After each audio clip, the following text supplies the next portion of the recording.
जीवन में परेशानियों तभी आती हैं जब उसे सहन करने लगता है। हर समस्या का अगर डटकर सामना करेंगे तो समस्याओं का समाधान भी होगा और धीरे धीरे समस्याएं खत्म भी होने लगेंगी।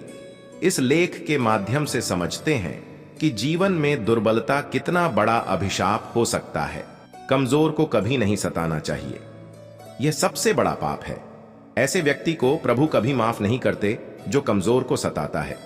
कहावत है कि भगवान के यहां देर है, अंधेर नहीं। भगवान की लाठी में आवाज नहीं होती।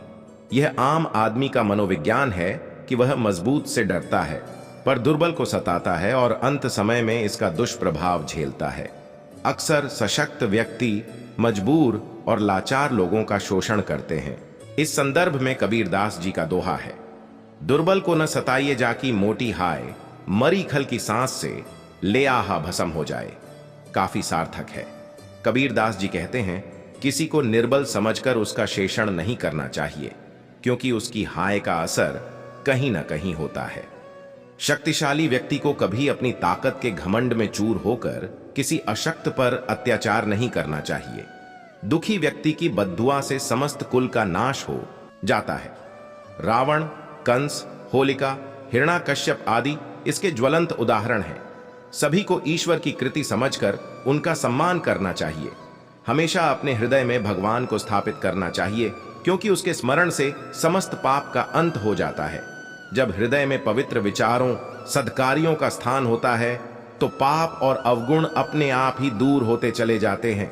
देह का रंग देखकर गर्व मत करो, यह भले ही कितनी भी सुंदर हो, इसे एक रोज समाप्त हो ही जानी है। एक बार देह को छोड़ देने पर फिर इसे प्राप्त नहीं किया जा सकता है। किसी वस्तु को देखकर गर्व नहीं करना चाहिए, चाहे वह पद, शक्ति, धन, साम्राज्य ही क्यों ना हो, कारण कि जीवन की अंतिम सच्चाई मृत्यु है। इसलिए प्रभु की भक्ति ही जीवन का आधार है। जब प्राणी दुखी होता है तब उसे हरि की याद आती है।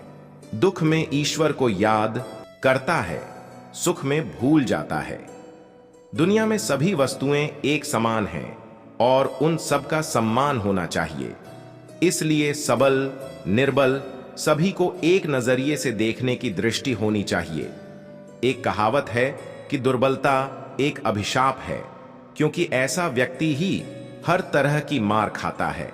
शरीर और मन दोनों की अशक्तता कौन अधिक बड़ा अभिशाप है, यह बताना कठिन है, पर इन दोनों शक्तियों का समन्वय ही सफलता का कारण रहा है। संसार में अनेक दुष्कर्मों को पाप की संज्ञा दी जाती है। चोरी करना, हत्या, दुराचार, झूठ बोलना, धोखा देना, विश्वासघात करना, किसी को पीड़ा, नुकसान पहुंचाना आदि पाप कर्म कहे जाते हैं। लेकिन एक और भी बड़ा पाप होता है, वह है कमजोर होना। दुर्बलता से अन्य पापों को प्रोत्साहन मिलता है। निर्बल आदमी ही पाप में जल्दी प्रवृत्त होता है। स्वामी विवेकानंद ने कहा है, कमजोरी कभी न हटने वाला बोझ और यंत्रणा है, इसका नाम ही मृत्यु है। हमारे बहुत से दुखों का कारण भी यही है। सारी दुर्जनता निर्बलता की ही देन है, जिसमें कोई शक्ति नहीं है। इसलिए साहस सबसे बड़ी सबलता है। जिसमें साहस नहीं, वह अपने या अपने पड़ोसी पर होने वाले अत्याचारों के विरुद्ध कैसे आवाज उठा सकेगा। अत्याचार सहन करना, उसे समाज में होते देखना भी कम बड़ा अन्याय नहीं है। इससे दूसरों को अन्याय करने का प्रोत्साहन मिलता है। इस संघर्ष प्रधान संसार में ससम्मान जीवित रहने का हक उन्हीं को है जो शक्तिवान है।